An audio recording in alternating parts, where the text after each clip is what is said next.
Существуют такие грязные манипулятивные приемы, против которых в переговорах совершенно не имеет значения, правы вы, неправы, сильные, опытные. Они вас дестабилизируют, они вас разрушают, они лишают вас энергии, они вгоняют вас в состояние беспомощности, бессилия, безнадеги, и вам больше даже не хочется дальше продолжать разговор.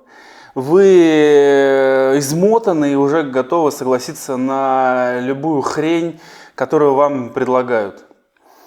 Сегодня некий топ грязных манипулятивных приемов, которые очень часто встречаются в переговорах, которые очень незаметно дестабилизируют, разрушают, подавляют, дезорганизуют, делают из нас овощ, делают из нас просто выжатый лимон. Первая грязная манипуляция довольно часто встречается на каких-то переговорах, где ваш собеседник не собирается с вами договариваться. Ему совершенно все равно, какие у вас доводы. Он просто хочет вас задавить, разрушить, при этом с доброй улыбкой на лице.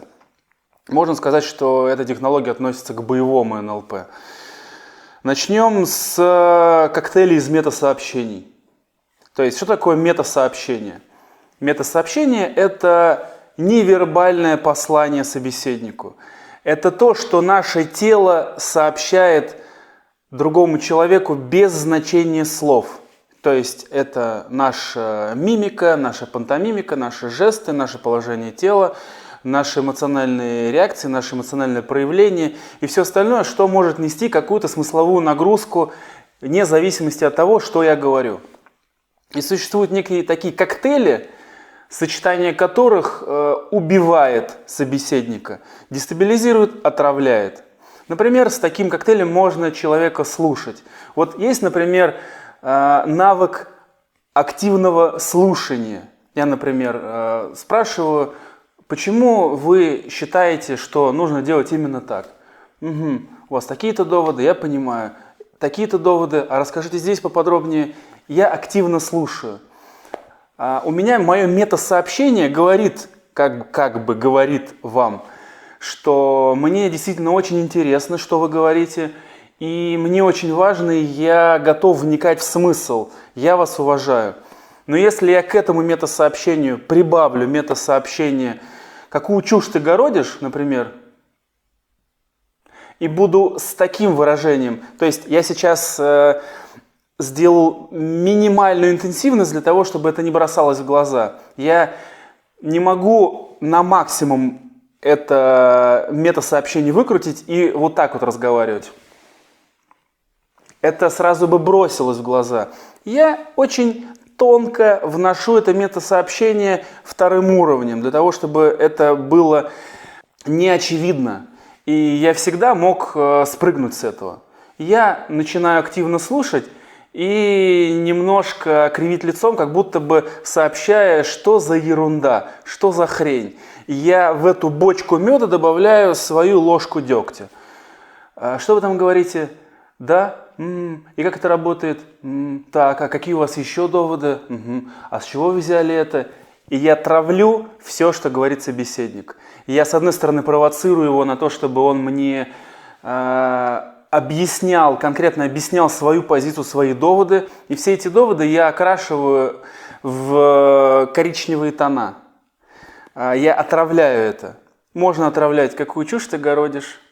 Можно отравлять, например, метасообщением, что как же ты ошибаешься, какую же фигню ты городишь, какие же у тебя проблемы, как можно быть таким неудачником. Например, какие у тебя планы? Ты хочешь взять кредит? И ты хочешь пойти в ту компанию и получить там какие-то документы? Замечательно. И ты хочешь договориться с теми людьми о сделке? Например, это частный случай техники, которая называется «хорошо разрушенный результат».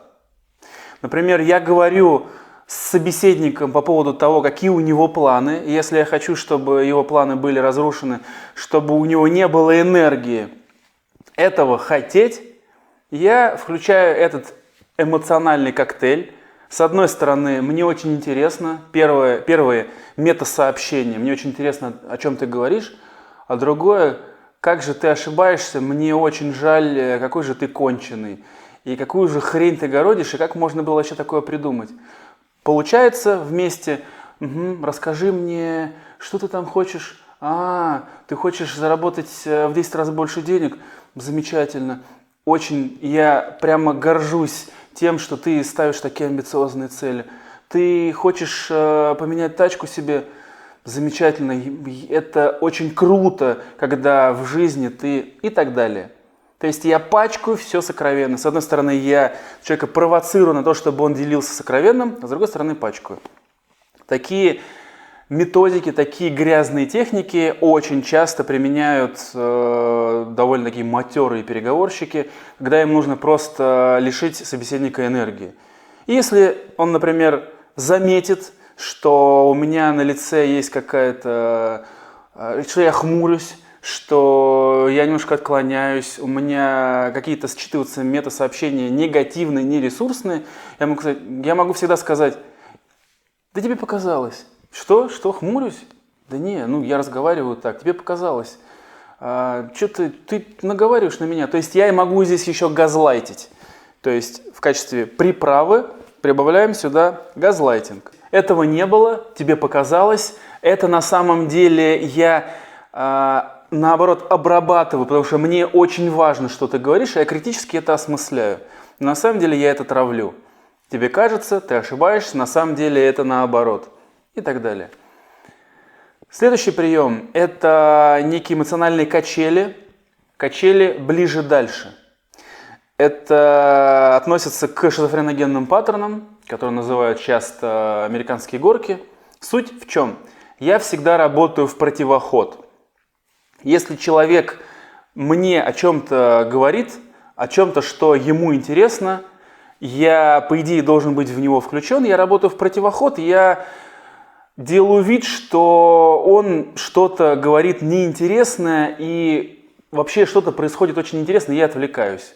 То есть совсем ярая, оголтелая манипуляция будет, если я отвернусь, если я начну копаться в телефоне, разговаривать с другими людьми, заказывать что-нибудь покушать и так далее. Это будет прямо явное хамство. Но я могу снижать интенсивность для того, чтобы оставаться ниже радаров. Для того, чтобы я всегда мог через газлайтинг съехать с этого. Когда он скажет: тебе что, не интересно? Не-не-не, мне очень интересно.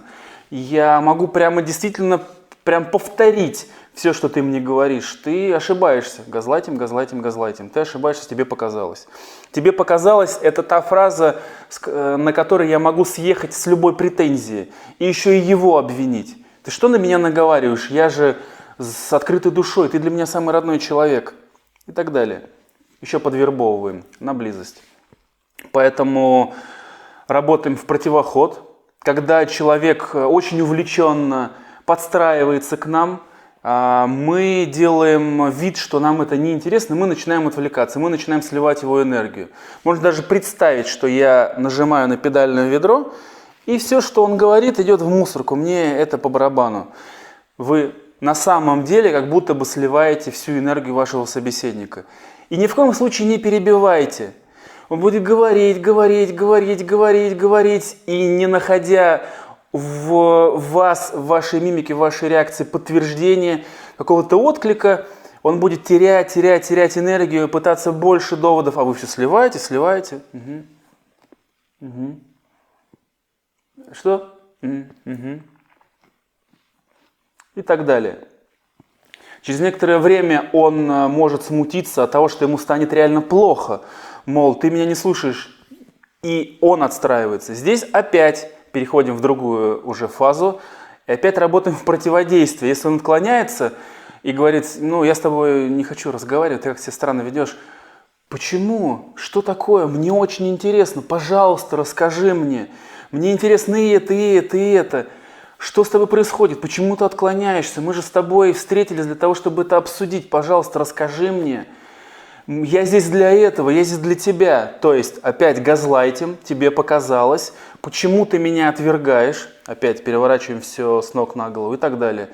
Втягиваем в разговор. Как только человек опять втянулся, может быть, положение тела даже ближе к нам стало, мы можем отвалиться, мы можем развалиться, мы можем отвернуться. Я периодически на переговорах даже встречал людей, которые отворачивались. Вот они вроде бы разговаривают с тобой, а когда ты начинаешь что-то оживленно, включенно говорить, они прям просто вот так вот делают. И так далее. На мой резонный вопрос, что случилось, что-то не так. Не-не-не, очень интересно, продолжай, расскажи мне еще про это. И так далее.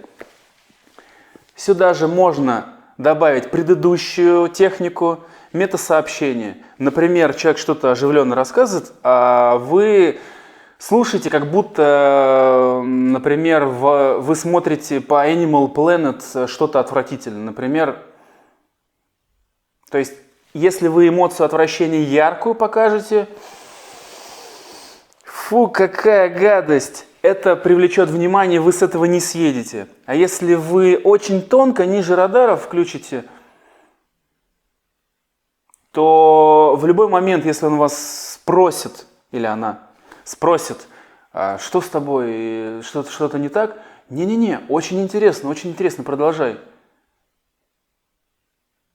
Не, очень интересно, а это как, а здесь как, а куда ты еще хочешь? И так далее. Есть еще довольно распространенные качели, распространенный паттерн, в принципе, это один из тоже шизофреногенных паттернов. Интерес плюс удивление со знаком минус. Это выносит мозг прямо вот через 10 минут мне самому плохо, и мне хочется покинуть такое совещание, такую встречу. Расскажи, как у тебя дела, что у тебя нового, чем ты занимаешься? Что? Что? Этим можно заниматься? За это платят? И из чего это состоит? Да? То есть искреннее удивление, искренний интерес. Искреннее удивление, искренний интерес. Удивление со знаком минус. То есть второе метасообщение.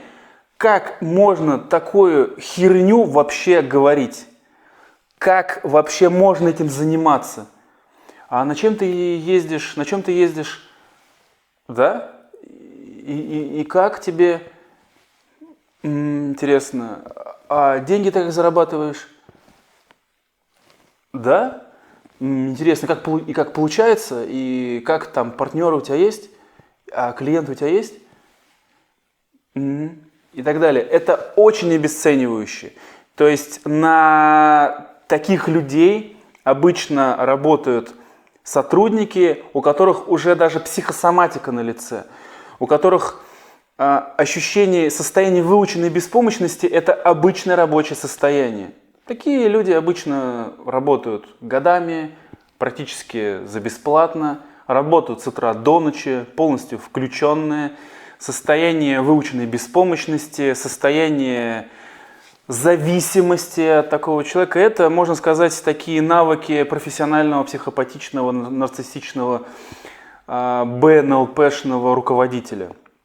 Это система управления, которая работает, которая эффективно работает, где нужна четкая иерархия, четкое послушание, но не нужны какие-то яркие, глубокие компетенции. По факту галеры, по факту рабовладельческий труд, рабский труд. Там, где не нужно творить, там, где не нужно, чтобы человек со всеми открытыми чакрами давал лучший результат.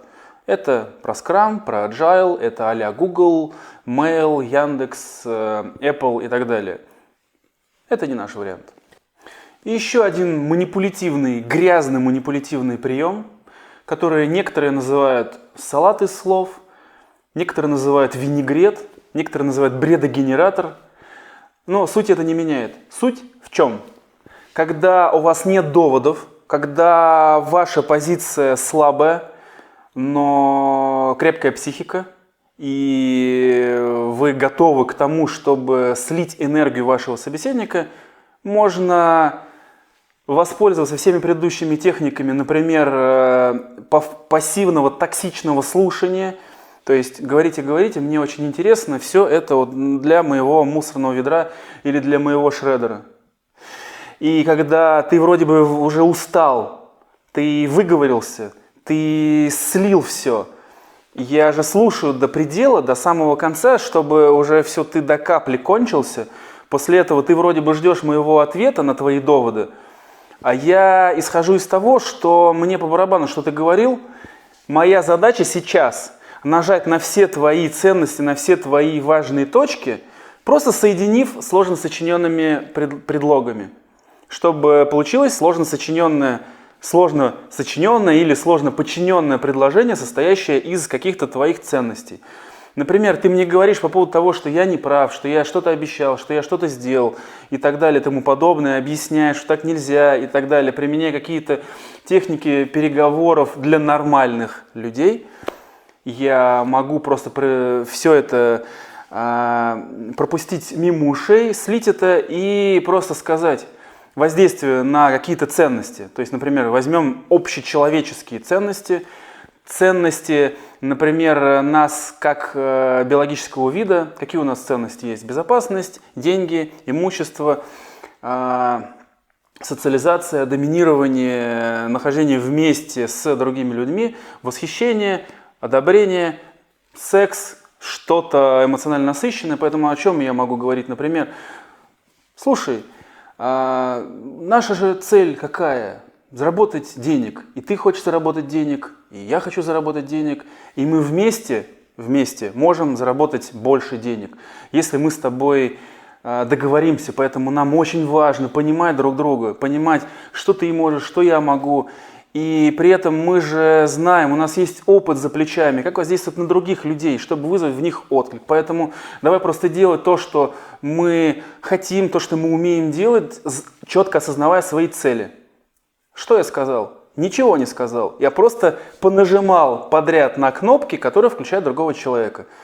Люди включаются на темы про деньги, про безопасность, про имущество, про нахождение вместе с другими людьми, про иерархию, про доминирование, про восхищение, про воздействие на других людей. Поэтому просто говорим про какие-то ценности. Либо, если я в переговорах уже знаю, что ценно для другого человека, допустим, он говорит про детей, допустим, он говорит про то, что вот если дал слово, то держи. Если он, например, говорит про то, что нужно стремиться всегда к большему, денег должно быть больше, компании должны расти и так далее.